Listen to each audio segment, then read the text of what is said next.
ആദരണീയനായ സ്വാമിജി, വേദിയിലിരിക്കുന്ന വളരെ ബഹുമാനപ്പെട്ട വ്യക്തിത്വങ്ങളെ, ഒരു ബഹുമാനപ്പെട്ട എന്ന് വിളിച്ചാൽ മാത്രം പോരാ. കാരണം സമൂഹത്തിന് ചെയ്യുന്ന ഒത്തിരിയേറെ നന്മ ചെയ്യുന്ന പ്രവർത്തനങ്ങൾ ചെയ്യുന്നവരെ എത്ര ഉയർത്തി പറഞ്ഞാലോ എത്ര നല്ല വാക്ക് പറഞ്ഞാലോ ഒരിക്കലും മതിയാവുകയില്ല. ജഗദീശ്വരൻ അവർക്ക് കൂടുതൽ നല്ല പ്രവർത്തികൾ ചെയ്യുവാൻ ഇടയാക്കട്ടെ എന്ന് പ്രാർത്ഥിക്കുന്നു. ഈ അവസരത്തിൽ എൻ്റെ മനസ്സിൽ തോന്നിയൊരു ചെറിയ കാര്യം, ഈ കാലഘട്ടത്തിൽ ഒരു വീട്ടിൽ, ഒരു ചെറിയ വീട്ടിൽ 4 പേരടങ്ങുന്ന അല്ലെങ്കിൽ 6 പേരടങ്ങുന്ന ഒരു കുടുംബത്തിൽ മാതാപിതാക്കളെ സംരക്ഷിക്കുവാനായിട്ട് പാടുപെടുന്ന ഈ കാലത്ത് ഇത്രയേറെ സ്നേഹം കൊണ്ട് മൂടി 180ഓളം മാതാപിതാക്കളെ ഒറ്റ ചരടിൽ കോർത്ത് അച്ചടക്കത്തോടുകൂടി വളരെ സ്നേഹത്തിൽ പരിലാളിച്ചു കൊണ്ടുപോകുന്ന ഈ പ്രസ്ഥാനത്തെയും ഇതിന് നേതൃത്വം നൽകുന്നവരെയും ഈ അവസരത്തിൽ പ്രത്യേകം നന്ദിയോടെ ഓർക്കുകയാണ്. ഇവിടെ ഇരിക്കുന്ന ചില മാതാപിതാക്കൾക്ക് തന്നെ അനുഭവങ്ങൾ ഉണ്ടായെന്ന് വരാം. കുട്ടികൾ, അവരുടെ സ്വന്തം പെറ്റ മക്കൾ എങ്ങനെയാണ് അവരെ കരുതിയത് എന്ന് ഓർക്കുമ്പോൾ എനിക്ക് ഇന്നിവിടെ വന്നപ്പോൾ, ഇവിടെ ഇരുന്നപ്പോൾ തോന്നിയൊരു കാര്യമാണ് സ്നേഹക്കൂട് എന്നുള്ളൊരു സംഭവം. സ്നേഹക്കൂട്. ഇപ്പോൾ ഞാൻ ചെറുപ്പകാലത്ത് ഈ മലയാള മനോരമയുടെ വാർഷിക പതിപ്പൊക്കെ വായിക്കാറ്. അതിനകത്തൊരു കവിത വന്ന കാര്യം ഞാൻ ഓർത്തു.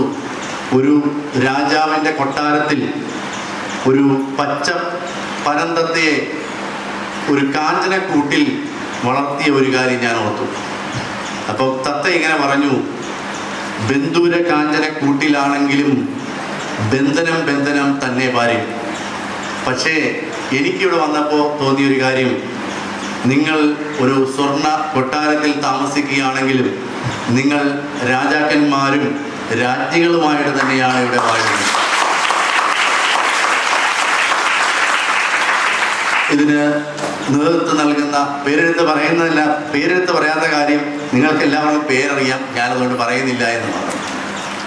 നേതൃത്വം നൽകുന്ന എല്ലാവരെയും എൻ്റെ സ്നേഹത്തിൻ്റെ ഭാഷയിൽ അനുമോദനം അറിയിച്ചുകൊണ്ടും ഇനിയും കൂടുതൽ കാര്യങ്ങൾ സമൂഹത്തിന് ചെയ്യുവാൻ, ഇവിടെ ഒരു പുതിയ ബിൽഡിംഗ് വരുന്നതിനെ കുറിച്ചൊക്കെ മട ഇങ്ങനെ പറഞ്ഞു, അതൊക്കെ ഭംഗിയായി പൂർത്തീകരിക്കുവാൻ ജഗദീശ്വരൻ സഹായിക്കട്ടെ.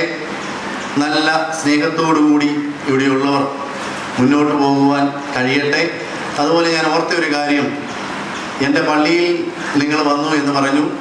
അപ്പോൾ ആ പള്ളിയിൽ വന്നപ്പോൾ ഒരു കാണിച്ച അച്ചടക്കം, ഒരു പരിഭവമോ ഒരു പരാതിയോ കൂടാതെ വളരെ ചിട്ടയായിട്ട് ഇവിടുന്ന് വന്ന ഇവിടുത്തെ സ്റ്റാഫ് ഉൾപ്പെടെ, ഇവിടുത്തെ നിങ്ങൾ ഇൻമേറ്റ്സായിട്ട് നിങ്ങൾ ഓരോരുത്തരും, അങ്ങനെ പറയാൻ തെറ്റാണെങ്കിൽ പോലും ഇവിടുത്തെ കുടുംബാംഗങ്ങളായ നിങ്ങൾ ഓരോരുത്തരും കാണിച്ച ആ സ്നേഹം, കരുതൽ ഒരിക്കലും മറക്കാവുന്നതല്ല. നിങ്ങൾക്ക് ജഗദീശ്വരൻ തന്ന ഒരു വാസസ്ഥലമാണിത്. അത് സ്വർഗമാണെന്ന് കണ്ട് ജീവിക്കുക. ഇത് സ്വർഗം തന്നെയാണ്, ഒരു മാറ്റവുമില്ല. എല്ലാവരെയും ജഗദീശ്വരൻ അനുഗ്രഹിക്കട്ടെ എന്ന് പ്രാർത്ഥിച്ചുകൊണ്ട് നിർത്തുന്നു. എല്ലാവർക്കും നന്ദി, നമസ്കാരം.